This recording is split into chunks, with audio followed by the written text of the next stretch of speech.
Hello everyone, welcome to Yani kitchen. ಇವತ್ತು ನಾವು ಕಲ್ಲಂಗಡಿ ಹಣ್ಣಿನ ಸಿಪ್ಪೆಯಿಂದ ಪಲ್ಯ ಹೇಗೆ ಮಾಡೋದು ಅಂತ ನೋಡೋಣ. ಅದಕ್ಕಾಗಿ ನಾವು ನನ್ನಲ್ಲಿದ್ದಂಥ ಒಂದು 4-5 ಕಲ್ಲಂಗಡಿಯ ಸಿಪ್ಪೆಯನ್ನು ತಗೊಂಡಿದ್ದೇನೆ. ಸಿಪ್ಪೆ ಅಂದರೆ ನಾವು ಅದನ್ನು ಅರ್ಧ ಕಟ್ ಮಾಡಿ ತಿಂದ ನಂತರ ಉಳಿದ ಭಾಗವನ್ನು ನಾವು ಪದಾರ್ಥಕ್ಕೆ ಯೂಸ್ ಮಾಡ್ಬೋದು. ಒಂದು ಪಲ್ಯ ಆಗ್ತದೆ, ಒಂದು ಸಾರಿದ್ದರೆ ಯಾವುದಾದ್ರೂ ಸಾಂಬಾರು ಸಾರಿಗೆ ಕಾಂಬಿನೇಷನ್ ಆಗಿ ಇದು ಒಳ್ಳೆಯ ಒಂದು ಪದಾರ್ಥ ಆಗಿದೆ.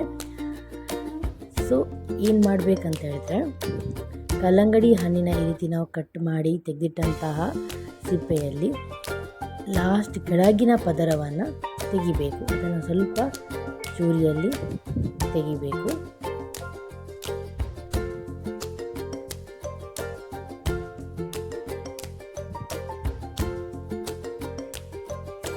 ಸ್ವಲ್ಪ ಮೇಲಿನದು ಕೂಡ ನಮಗೆ ಬೇಡ, ಸ್ವಲ್ಪ ವೇಸ್ಟೇಜ್ ಅದು. ಸ್ವಲ್ಪ ಮೇಲೆ ಕೂಡ ಸ್ವಲ್ಪ ತೆಗೆದು ಕೆಳಗೆ ಸಿಪ್ಪೆಗಳನ್ನೆಲ್ಲ ತೆಗೆದು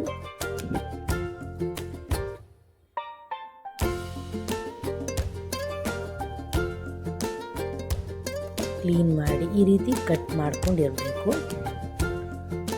ಆನಂತರ ಒಂದು ಬಾಣಲೆಗೆ ಸ್ವಲ್ಪ ಎಣ್ಣೆ, ಅಂದರೆ ಇದಕ್ಕೆ ನಾನು ಹೇಗೆ ಫಸ್ಟು ಒಂದು ಮಸಾಲ ಪುಡಿಯನ್ನು ರೆಡಿ ಮಾಡ್ತಾ ಇದ್ದೇನೆ. ಸ್ವಲ್ಪ ಎಣ್ಣೆಗೆ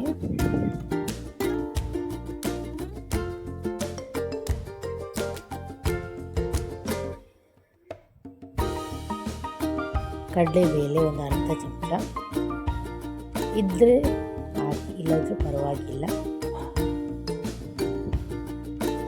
ಉದ್ದಿನ ಬೇಳೆ ಅರ್ಧ ಚಮಚ,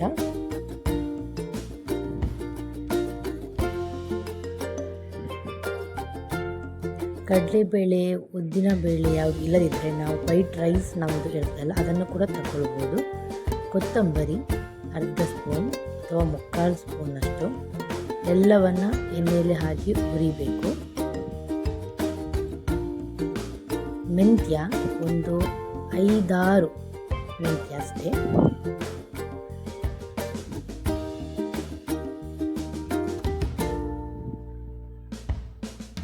ಎಲ್ಲವನ್ನು ಹುರಿದು ತೆಗೆದಿಡಬೇಕು. ನಂತರ ಅದೇ ಬಾಣಲೆಗೆ ಅರ್ಧ ಸ್ಪೂನ್ ಅಥವಾ ಅದಕ್ಕಿಂತ ಕಮ್ಮಿ ಸ್ವಲ್ಪ ಜೀರಿಗೆ,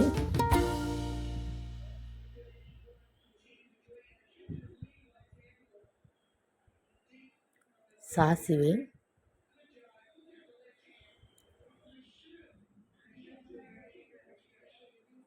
ಎಲ್ಲವನ್ನು ಹಾಕಿ ಕರಿಬೇವು ಎಲ್ಲ ಹಾಕಿ ಸಣ್ಣದಾಗಿ ಹುರಿಬೇಕು.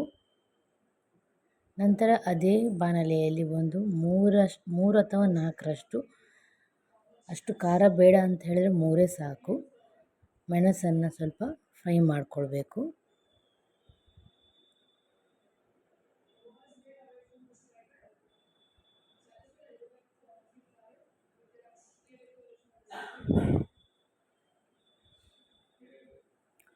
ಎಲ್ಲವನ್ನು ಹುರಿದಾದ ನಂತರ ಒಂದು ಅರ್ಧ ತೆಂಗಿನ ಒಂದು ಕಾಯಿಯಲ್ಲಿ ಅರ್ಧದಷ್ಟು ನಾನು ತೆಂಗಿನ ತುರಿಯನ್ನು ಉಪಯೋಗಿಸಿದ್ದೇನೆ ಇಲ್ಲಿ. ಅದನ್ನು ಕೂಡ ಸ್ವಲ್ಪ ಎಣ್ಣೆ ಹಾಕಿ ಸ್ವಲ್ಪ ಅರಶಿನ ಹಾಕಿ ಫ್ರೈ ಮಾಡಿಕೊಳ್ಳುವ.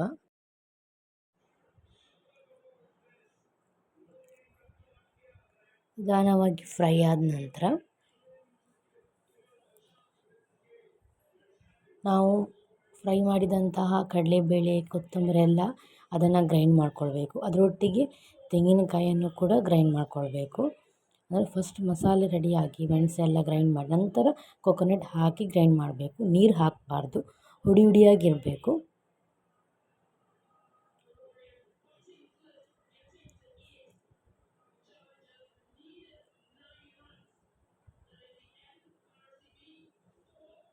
ಈಗ ನಾವೊಂದು ಕುಕ್ಕರಲ್ಲಿ ಸ್ವಲ್ಪ ನೀರು ತಗೊಂಡು ನಾವು ತುಂಡು ಮಾಡಿದಂತಹ ಕಲ್ಲಂಗಡಿಯನ್ನು ಬೇಯಿಸ್ಲಿಕ್ಕೆ ಇಡಬೇಕು. ಒಂದು ವಿಸಿಲ್ ಬರುವ ತನಕ ಬೇಯಿಸಬೇಕು. ಸ್ವಲ್ಪ ಉಪ್ಪು ಹಾಕಿ ಬೇಯಿಸ್ಲಿಕ್ಕಿಟ್ರೆ ಸಾಕು.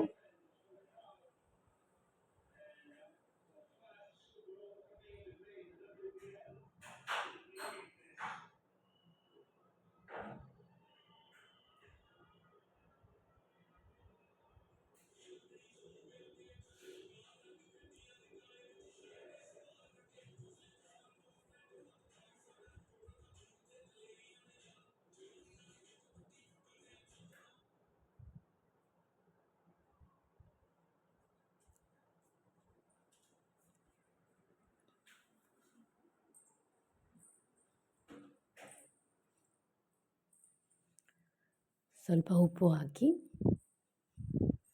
ಬೇಯಿಸ್ಲಿಕ್ಕಿಡಬೇಕು.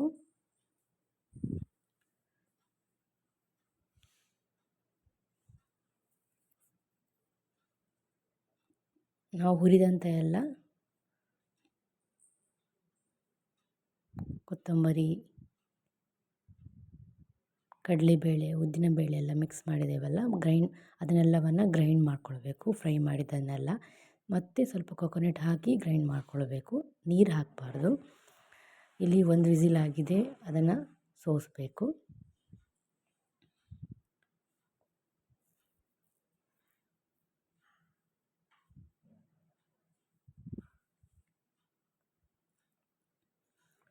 ನಂತರ ಒಗ್ಗರಣೆಗೆ ರೆಡಿ ಮಾಡುವ ಒಂದು ಬಾಣಲೆಯಲ್ಲಿ ನಾವು ಸ್ವಲ್ಪ ಎಣ್ಣೆ, ಸಾಸಿವೆ, ಬೆಳ್ಳುಳ್ಳಿ ಹಾಕಿ ಒಗ್ಗರಣೆ ರೆಡಿ ಮಾಡಿ ನಾವು ಗ್ರೈಂಡ್ ಮಾಡಿದಂಥ ಮಸಾಲನ್ನು ಇದಕ್ಕೆ ಹಾಕಬೇಕು. ನಾವು ಮೆಣಸು, ಕೊತ್ತಂಬರಿ, ಕಡಲೆಬೀಜ ಅದನ್ನೆಲ್ಲ ಫಸ್ಟು ಗ್ರೈಂಡ್ ಮಾಡ್ಕೊಳ್ಬೇಕು. ಆನಂತರದಕ್ಕೆ ಸ್ವಲ್ಪ ಕೊಕೊನಟ್ ಹಾಕಿ ಗ್ರೈಂಡ್ ಮಾಡಬೇಕು. ಹುರಿದಾಗಿ ತುಂಬ ಸಣ್ಣದಾಗಿ ಗ್ರೈಂಡ್ ಕೂಡ ಅಲ್ಲ, ಹುಡಿಯಾಗಿರಬೇಕದು. ನಮಗೆ ಮೆಣಸಿನ ಪೀಸಸ್ ಕೂಡ ಸ್ವಲ್ಪ ಸಿಗಬೇಕು, ಅಷ್ಟು ನುಣುಪಾಗಿ ಮಾಡಬಾರ್ದು. ಬೆಳ್ಳುಳ್ಳಿ ಎಲ್ಲ ಫ್ರೈ ಆದ ನಂತರ ನಾವು ಗ್ರೈಂಡ್ ಮಾಡಿದಂಥ ಮಸಾಲೆಯನ್ನು ಹಾಕಿ ಹಸಿ ವಾಸನೆ ಹೋಗುವ ತನಕ ಅದನ್ನು ಫ್ರೈ ಮಾಡಬೇಕು.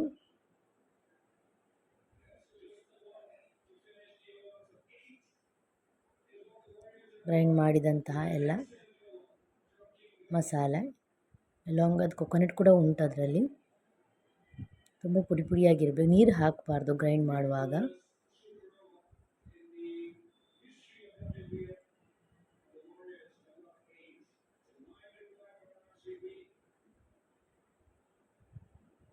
ನಾವು ಹುಳಿ ಗ್ರೈಂಡ್ ಮಾಡುವಾಗ ಹಾಕಿದ್ದೇವೆ. ಸ್ವಲ್ಪ ರುಚಿಗೇನು ಬೆಲ್ಲವನ್ನು ಹಾಕ್ಕೊಳ್ಬೋದು. ಉಪ್ಪು, ಬೆಲ್ಲ, ಹುಳಿ ಸ್ವಲ್ಪ ಕಮ್ಮಿ ಏನಾದರೂ ಇದ್ದರೆ ನಾವು ಈ ಟೈಮಲ್ಲಿ ಹಾಕ್ಕೊಳ್ಬೋದು.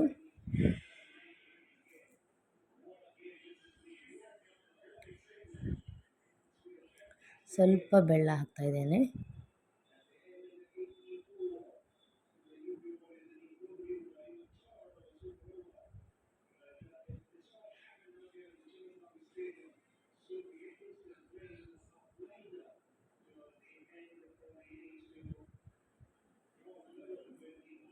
ಉಪ್ಪು ರುಚಿಗೆ ಬೇಕಾದಷ್ಟು.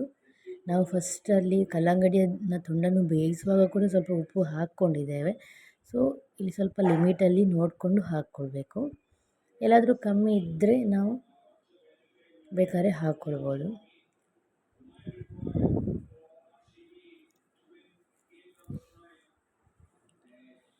ಮಸಾಲೆಯ ಹಸಿ ವಾಸನೆ ಹೋಗುವ ತನಕ ಫ್ರೈ ಮಾಡಬೇಕು. ಈಗ ನಾವು ಸೋಸಿದಂತಹ ಕಲ್ಲಂಗಡಿಯ ತುಂಡನ್ನು ಹಾಕ್ಕೊಳ್ಬೇಕು. ನೋಡಿ, ಈ ರೀತಿ ಹುಡಿಯಾಗಿ ಪಲ್ಯ ರೆಡಿ ಆಗ್ತಾಯಿದೆ. ನಾವು ಗಂಜಿಯೊಟ್ಟಿಗೆ ಅಥವಾ ಟೊಮೆಟೊ ಸಾಂಬಾರ್ ಇದರೊಟ್ಟಿಗೆ ಕೂಡ ಪಲ್ಯವನ್ನು ಸೇರಿಸ್ಕೊಂಡು ಊಟ ಮಾಡ್ಬೋದು. ಇನ್ಸ್ಟೆಂಟಾಗಿ ನಾವು ಕಲ್ಲಂಗಡಿಯನ್ನು ತುಂಡನ್ನು ಸುಮ್ಮನೆ ಬಿಸಾಡೋದಕ್ಕಿಂತ ಒಂದು ಒಳ್ಳೆಯ ರೆಸಿಪಿ ಆಗ್ತದಲ್ಲ. ಸೊ ಡೋಂಟ್ ಥ್ರೋ ಇಟ್, ಎಲ್ಲವೂ ಕೂಡ ಯೂಸ್ ಆಗ್ತದೆ. ಸೊ ನೋಡಿ, ಈ ರೀತಿ ಆಗಿದೆ. ಬೇಕಾದರೆ ಕೊತ್ತಂಬರಿ ಸೊಪ್ಪನ್ನು ಹಾಕ್ಕೊಳ್ಬೋದು ಪರಿಮಳಕ್ಕೆ.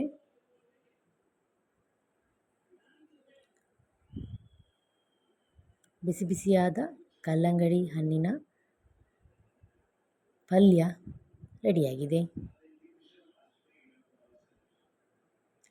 Thank you. ಟ್ರೈ ಮಾಡಿ.